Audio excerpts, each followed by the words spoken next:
Assalamualaikum teman-teman. Nah, hari ini ketemu lagi dengan Ustadzah dalam video. Nah, hari ini kita mau membahas tentang subtema 4. Nah, kemarin kita sudah membahas tentang subtema 3. Apa saja pembahasannya kemarin dalam subtema 3? Adakah yang masih ingat?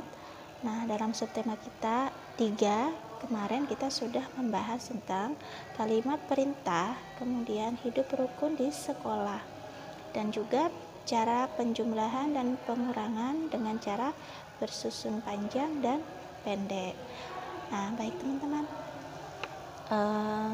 sekarang di subtema 4 Ustadzah akan membahas tentang pembelajaran 1 dan 2. Di pembelajaran 1 situ ada di subtema 4 ini, tema 4 ini ada pembahasan tentang hidup rukun di masyarakat. Kemarin kita sudah membahas tentang hidup rukun di sekolah. Sekarang kita membahas hidup rukun di masyarakat. Nah, hidup rukun di masyarakat itu banyak sekali ya teman-teman. Nah, di sini ada sebuah teks yaitu tentang pos ronda. Nah, dalam pos ronda itu adalah tempat yang digunakan untuk menjaga lingkungan. Nah, biasanya ada bapak-bapak yang bergantian menjaga lingkungan sekitar, dan posnya itu tempatnya adalah di pos ronda. Kemudian, untuk menjaga keamanan lingkungan akan diadakan ronda malam bergiliran.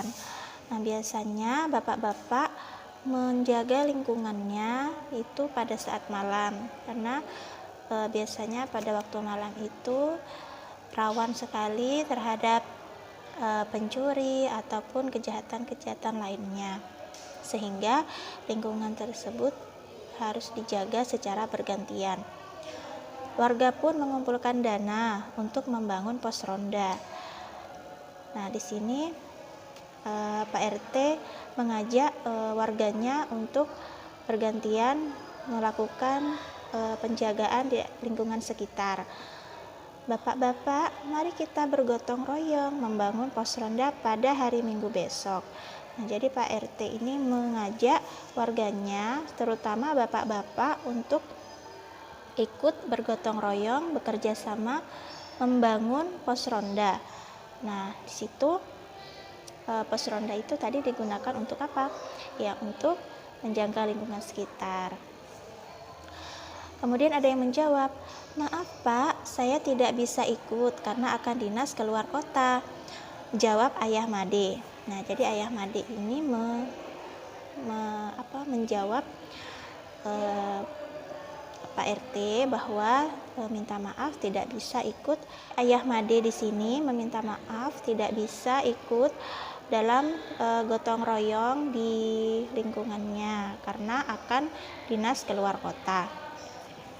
Nah, kemudian Pak RT bilang, "Tidak apa-apa Pak kalau memang berhalangan." Ayah Nina menimpali, "Saya akan ikut membantu." Esok harinya warga bergotong royong membangun pos ronda. Nah, jadi di situ ada kalimat apa teman-teman? Nah, di situ Ayah Made berkata, "Maaf tidak bisa ikut gotong royong." Nah, jadi di situ ada kalimat penolakan.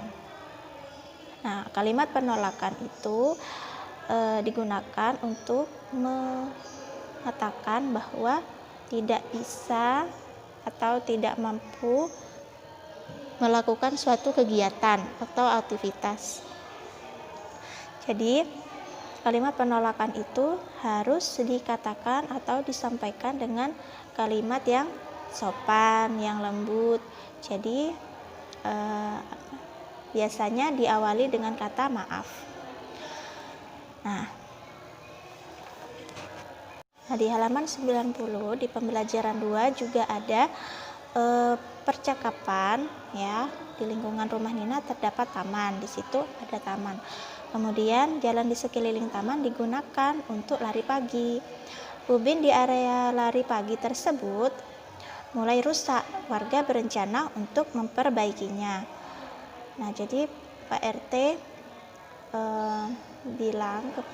mengatakan kepada warganya, katanya, "Lihat Pak, ubin di tempat lari pagi ini sudah mulai rusak." Kemudian ayah Nina menjawab, "Wah, betul Pak RT, ini bisa berbahaya untuk anak-anak. Bagaimana jika kita bergotong royong mengganti ubin ini?" "Saya setuju Pak RT, demi kenyamanan dan keindahan lingkungan kita." "Bagaimana jika nanti malam kita bermusyawarah menentukan waktu dan biayanya?" Kata ayah Nina, "Maaf, nanti malam saya tidak dapat hadir karena harus mengunjungi kerabat." "Ayah Tony, saya juga tidak dapat hadir Pak." "Baiklah, musyawarah kita lakukan besok malam saja." Jadi di situ ayah Nina dan ayah Tony mengatakan bahwa tidak dapat melakukan musyawarah. Jadi di situ ada contoh kalimat penolakan, yaitu yang disampaikan oleh ayah Nina, "Maaf, nanti malam saya tidak dapat hadir." Jadi kalimat penolakan itu sekali lagi disampaikan dengan kata maaf. Ya, awali dengan kata maaf itu adalah ciri-ciri dari kalimat penolakan, dan disertai alasannya juga dengan kata yang sopan. Kemudian sekarang Ustadzah akan membahas tentang sikap sila pengamalan sila ke-1 dan kedua dalam lingkungan masyarakat.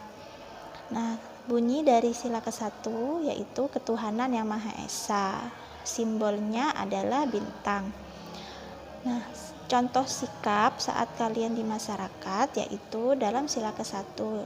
Nah, ketuhanan yang Maha Esa berarti kita harus menghormati tetangga kita atau masyarakat sekitar yang memiliki agama yang berbeda atau keyakinan berbeda dengan kita.